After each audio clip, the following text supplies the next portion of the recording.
Hi, happy part 4. In this part, I plan to practically dissect gangs strategy in my case.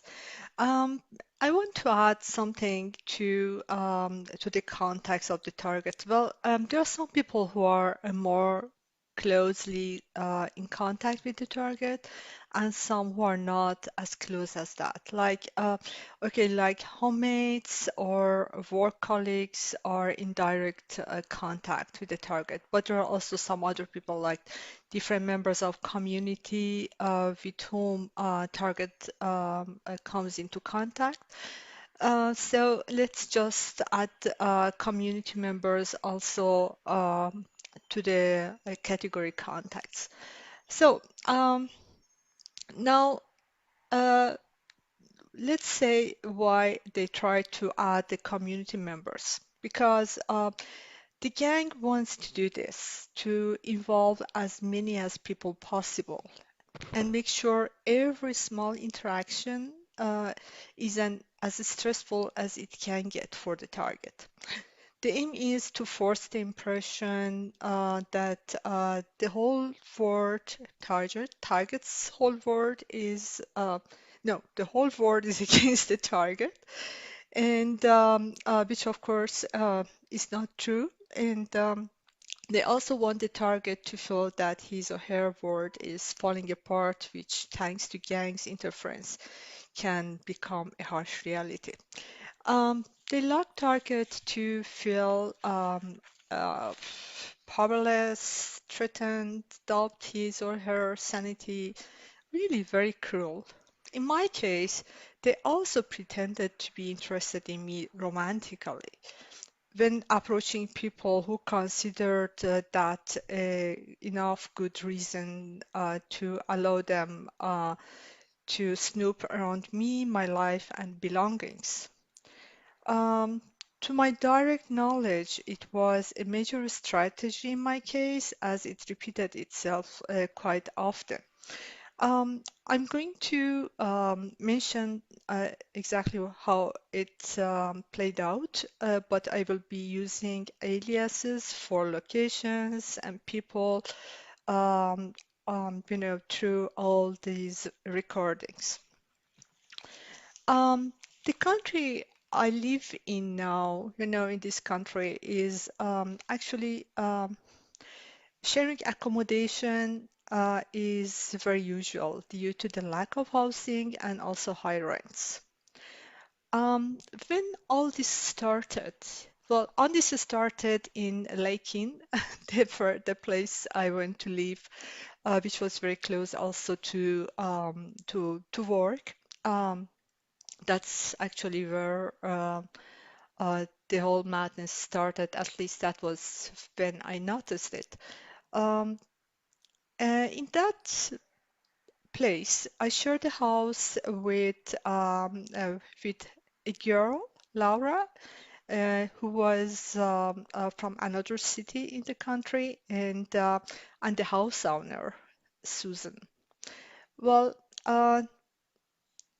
we went along very well, as if we had known each other for quite a long time. Anyway, it was a very good environment, atmosphere at home.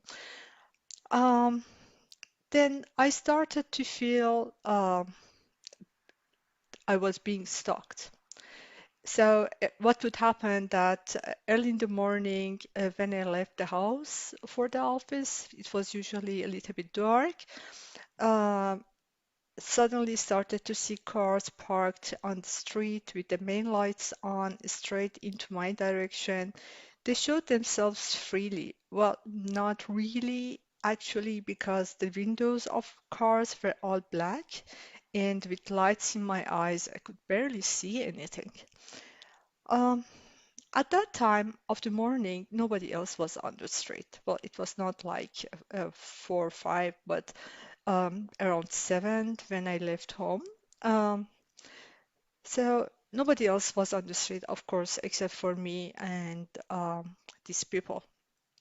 Later, for 2 days in a row, um, two guys showed up. both dressed in the same beige shirt and beige pants. You know, the style we see worn sometimes in the movies by cult members. Anyways, around the same period, Susan started hinting about a guy who wanted to marry me, but wanted to make sure I was not after his money. Fast pretenses. Uh, when I told her I had no intention to marry anybody, she was genuinely worried for me and told me, "No, no, don't say no. You have to marry." You know, following days, uh, I noticed different stuff, like, for example, my mail. I received one mail and it was opened and sealed again.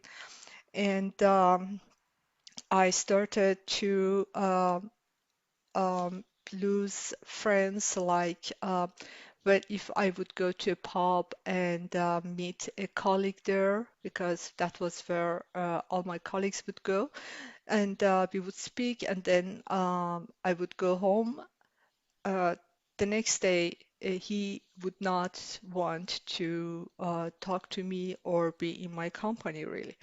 This happened a few times. I decided to tell Laura and Susan about being stalked.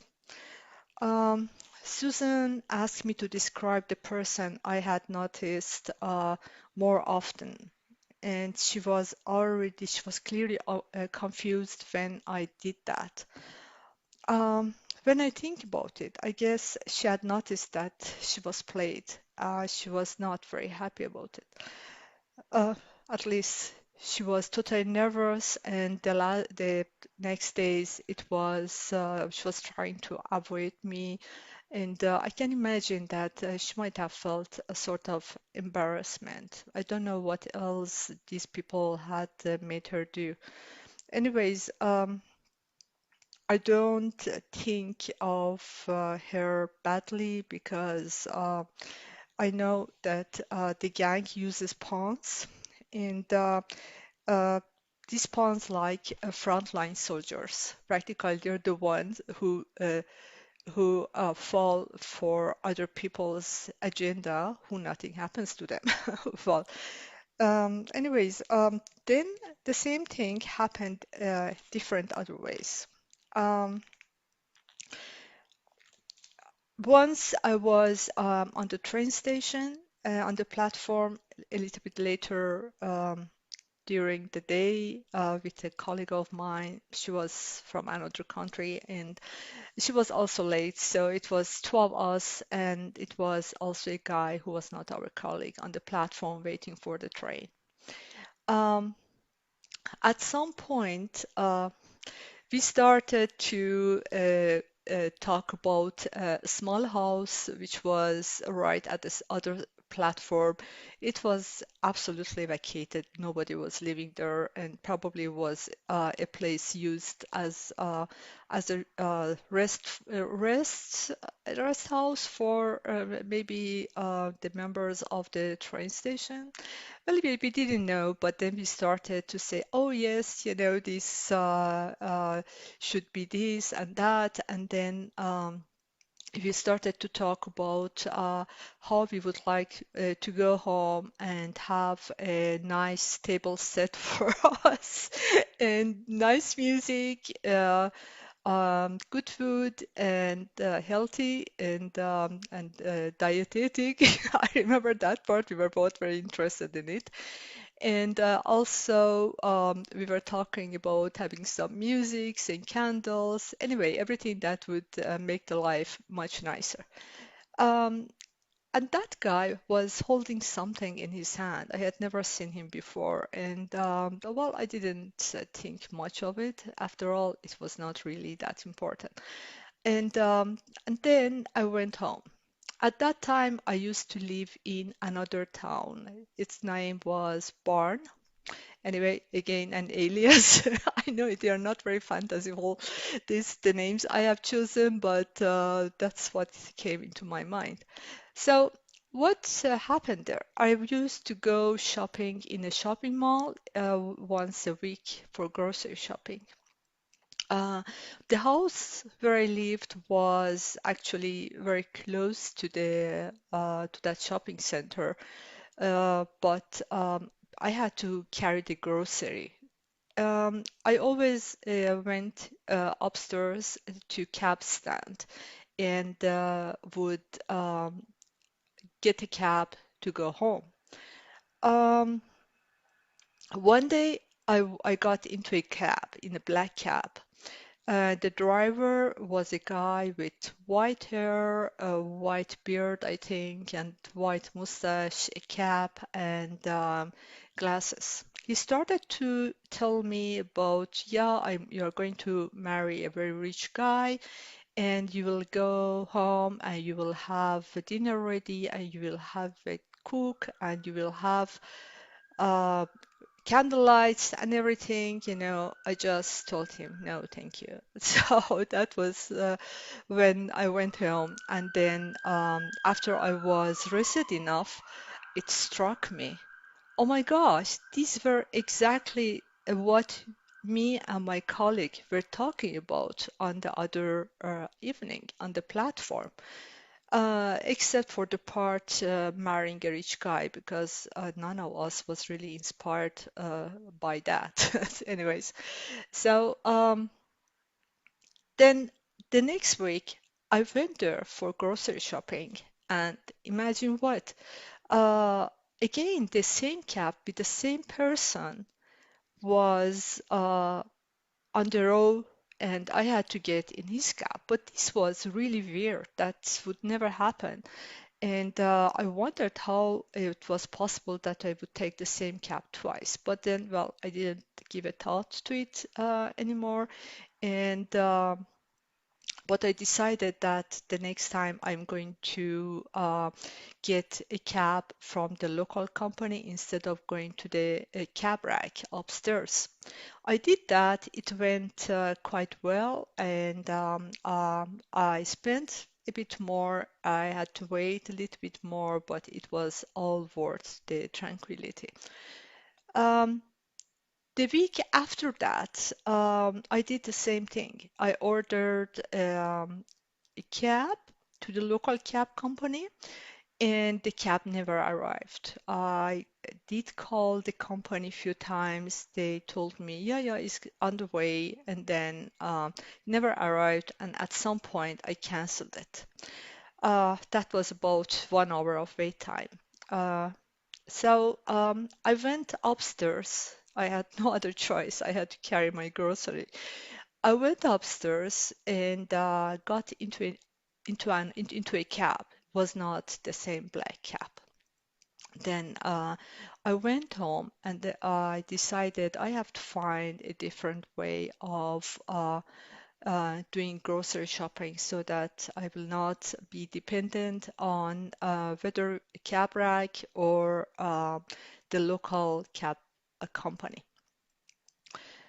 Um, After this incident, there was also another incident, but differently with another cab, and I decided not to take cabs anymore.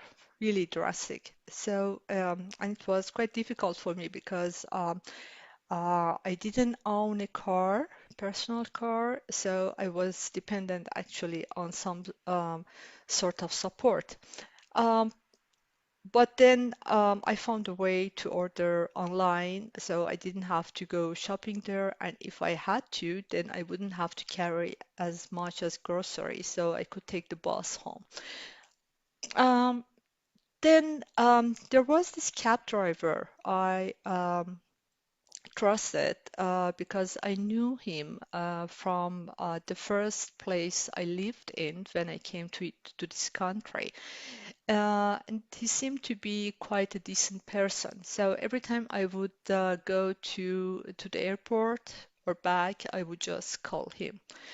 Um, on the last two encounters,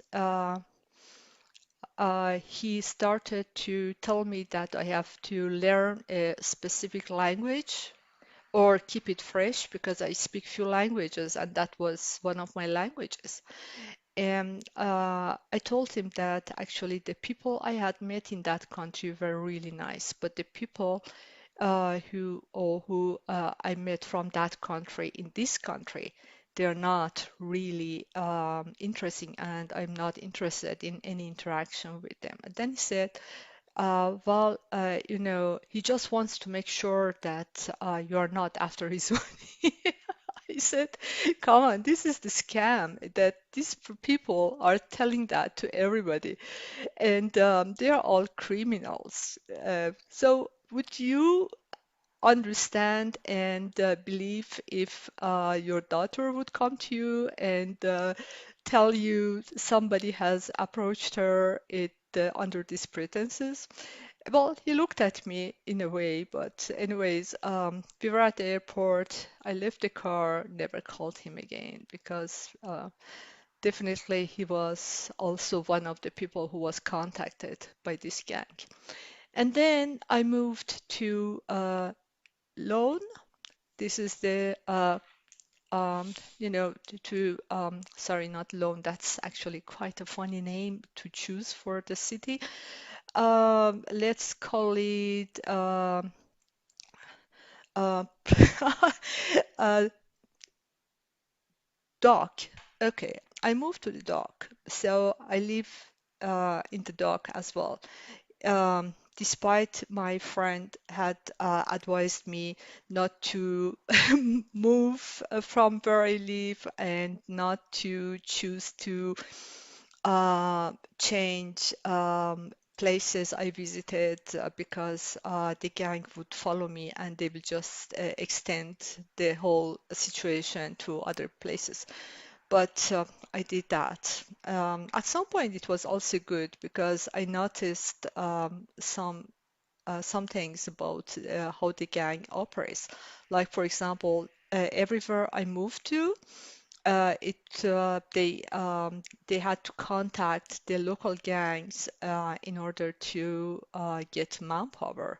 So, and it raised some questions for me, like for example, the gangs will definitely not do anything if they are not going to be compensated, and if they're paid, then who is paying them? You know, who is financing them? Anyways, in the new place, doc, let's say, I moved to a house, and of course, I shared again. Uh, and at some point, my housemate, Nancy, started to talk to me about a guy who wanted to marry me, but wanted to make sure that I'm not after his money. See, exactly the same scam. I told her the same thing, that I'm not interested into marrying anybody, and I told her about the precedents of what had happened the whole time. And she didn't really take it seriously, or she did. I'm not sure really. She was not the kind of person who would open about this, even though I thought it would be my